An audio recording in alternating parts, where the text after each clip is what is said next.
Hi, this is Rajeev Kapur. I'm the founder and chief walla of Greenwala.com, and you're watching EyeOnBusiness.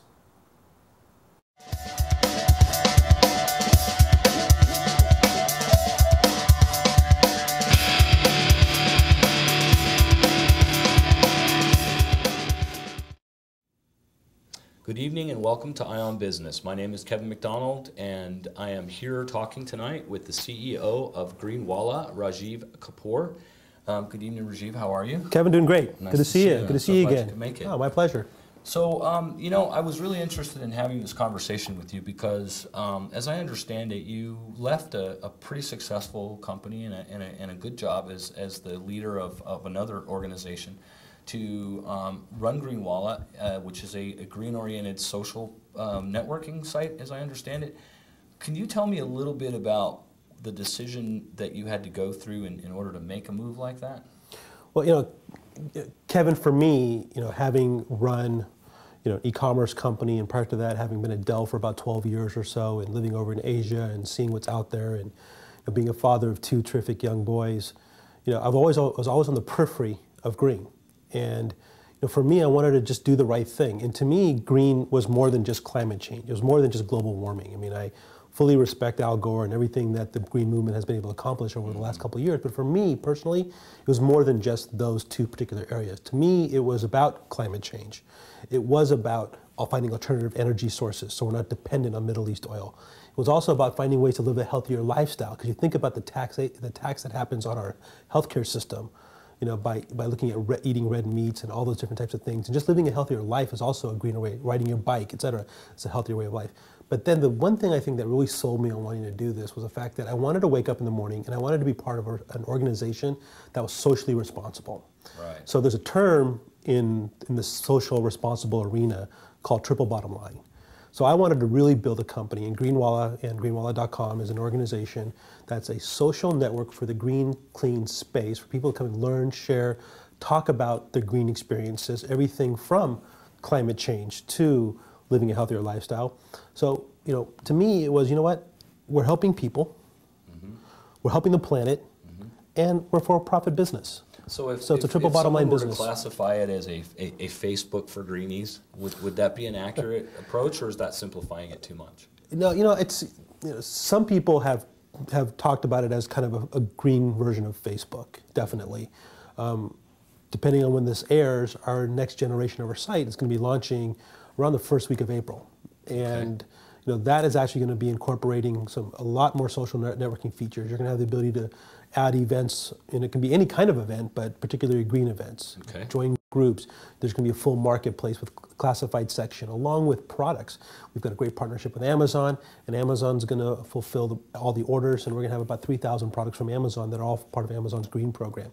So that's going to be there. We also have some of our own company-generated content. Facebook is a platform, that's hard. Yeah, they're so big, a main program, right? Yeah, it's they're so large that they can't really focus. So somebody once described the business to me as the best way to describe it is, think of the first day of school for a ninth grader, the first day of high school, right? They go to the school playground and there's 1,000 kids, right? Right. And they're all kind of trying to find their identity and where to go. Yep. But then when you go on the last day of school, what does it look like? Well, clicks and programs. Your clicks and your programs. You've got your jocks in one corner, and you've got the journalism group in one corner, and you've got the tennis team in one corner, or whatever, or however the clicks form. But the point is that eventually verticals form when there's a large group. And so our goal here is to build a vertical that can tie into Facebook. You're going to be able to use your Facebook ID to get onto Greenwala, which is going to be great, and just find a way to really help grow this business. And relationships with it. I'm not much of an international traveler. I like to say I've covered most of the United States, but I've never left the confines or the safety of the U.S. Constitution yet. So, but many of them talk about the cultural differences and, in some cases, the frightening lack of environmental responsibility in places like China and other foreign nations, India. And did that experience help to inspire you to look at Greenwala as more than just a U.S.-based company? Because I know many people that start companies see them first regionally, then nationally, then internationally. But from the impression I get is that you see Greenwala as an international company from the gate, from the get-go. Right, absolutely. I mean, the thing to remember is that the internet has no borders. Right. The internet doesn't care if the user is coming from China, coming from India, coming from Germany, coming from Sioux City, South Dakota, or is coming from Irvine, California. Right. The internet has no borders.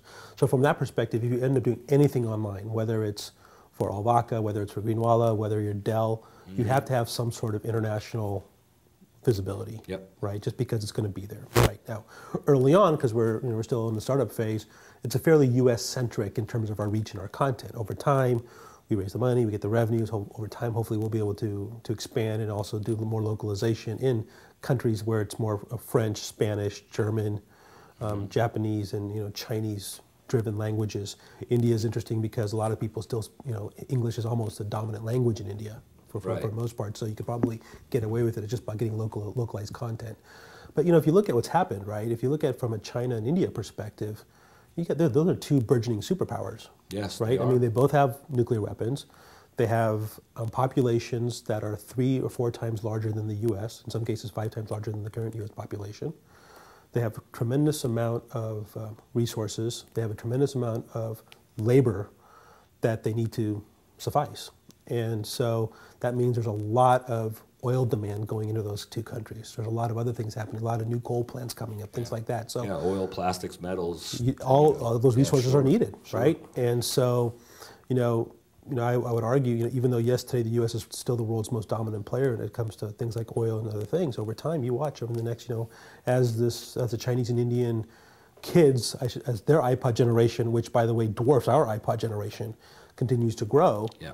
Then it's only a matter of time before they take on the dominant need for all this energy. And that's why I think it's really important for us as a society to not to follow, but to lead in finding alternative ways to find energy. And that's where I think Greenwala can come into play, because we want to be able to have a place where if you're a business and you've got a great new technology, you should be able to come and talk about it and get consumers excited about what you're trying to do. Then somewhat as a green checkpoint, then it's going to be a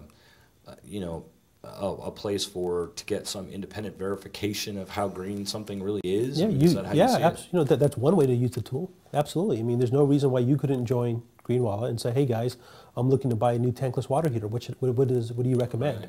Right. Can anybody recommend a good plumber who knows how to install it? Can somebody tell me what's a great brand? Can somebody tell me, hey, I'm looking to buy Sylvania compact fluorescent light bulbs versus LED Sylvania light bulbs. Does anybody have any experience? Should I be concerned about the fact that there's a little bit of mercury in CFL light bulbs? Gee, should I compost what should I do? I'm thinking about building a house. Right now, probably not a lot of people are thinking about building houses, but let's just say somebody wants to talk about greening their office or building a house. Can somebody recommend a really cool designer?